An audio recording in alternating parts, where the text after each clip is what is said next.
Mulyani menyebutkan defisit APBN hingga akhir September 2021 mencapai 452 triliun rupiah. Jika dibandingkan dengan bulan September tahun lalu, 681,4 triliun, terjadi penurunan sebesar 33,7% secara year on year.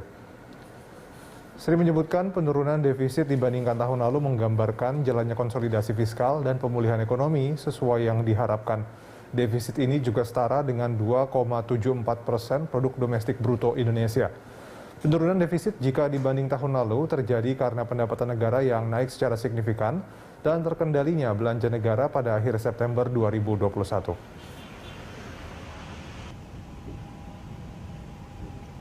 Keseluruhan postur APBN kita mengalami defisit 452 triliun. Dibandingkan tahun lalu yang defisitnya 681,4 triliun, ini penurunan 44,9%, penurunan 33,7% dari defisit tahun lalu. Ini sekali lagi menggambarkan konsolidasi fiskal berjalan dan juga secara tidak langsung pemulihan ekonomi sudah sesuai dengan yang kita terus harapkan.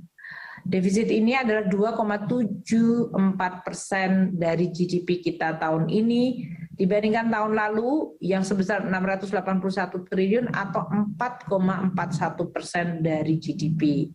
Hal yang sangat positif, penurunan baik dari sisi nominal maupun persentase terhadap GDP kita. Secara ekstrim bekerja sangat keras tapi juga efektif.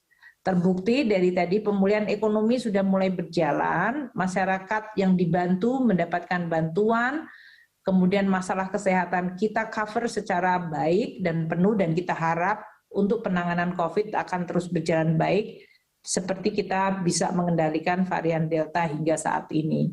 Kita berharap hingga akhir tahun tidak terjadi lonjakan karena kita waspada jumlah COVID yang terjadi di berbagai negara yang mengalami lonjakan, terutama yang mengalami 4 musim, di mana biasanya pada kondisi winter musim dingin COVID itu atau sejenis COVID biasanya makin meningkat. Jadi kita juga tidak boleh berpuas diri, meskipun tadi kinerja APBN sangat baik yang mencerminkan kondisi penanganan COVID yang sangat baik dan pemulihan ekonomi yang sangat baik. Namun kita tidak boleh lengah dan tidak berpuas diri, karena berbagai risiko masih banyak, ketidakpastian masih akan